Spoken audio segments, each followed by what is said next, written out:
Imran Ahmed. He's the founder and CEO of the Center for Countering Digital Hate. It's good to have you with us this morning.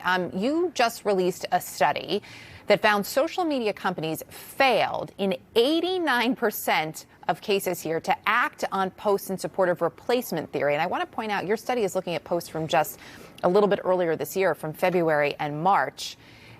Human life should matter here. But in reading the report, I keep coming back to the question of whether there is an incentive at this point for companies to police extremist views when it seems to be the more content is better for business, even if it's hate-filled. Well, that's precisely the case. Look, 3 years ago, the companies, in response to the Christchurch massacre of Muslims in New Zealand, which was inspired by the same ideology that inspired the terrorist in Buffalo, the Great Replacement Theory, they said that they would do their utmost to deal with this sort of content. And we were testing that earlier this year, warning that their continued failure to deal with great replacement content. So what we did is we actually reported it to the platforms using their own reporting tools. And then we went and audited how much action they took. 9 out of 10 times they did nothing. And the problem is that voluntary frameworks have failed because they rely upon the goodwill of very, very greedy and very, very lazy companies, which have no incentive at all under US law to actually take enforcement actions. Quite the opposite. They have a disincentive because for them to do something, to remove content, they've got to reduce the amount of content they can monetize, they can make money from. And second, they have to take an action. And so they've chosen the lazy, greedy path, which is to do nothing, including on content which inspires terrorism. It is sobering to say the least. I do want to point out that you shared these findings, as you told me, with all of the companies.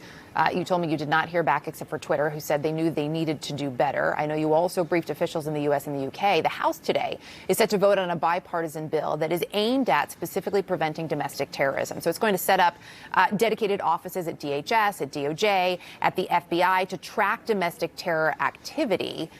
You're calling for more. So you're calling for better transparency and accountability, including for executives at these companies. Look, go ahead. Sorry, it's really important that we're not just tough on terror, but we're also tough on the causes of terror. So it's fine for law enforcement and the intelligence community to look at terrorist groups and how they're preaching misinformation, how they're preaching hate, how they're organizing, financing, and mobilizing their members.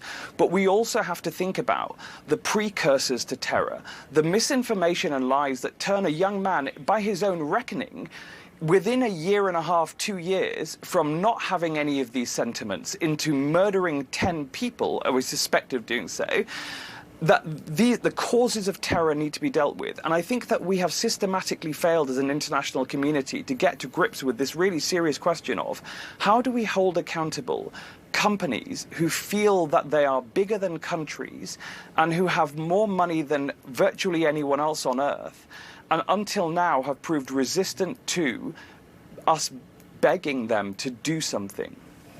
So you talk about that one angle, right? The companies. When we look specifically at what's happening in the United States, I wonder when you look at lawmakers, when you look at politicians, whether you actually see the political will here to do something, or are in many cases companies and politicians hiding behind the First Amendment?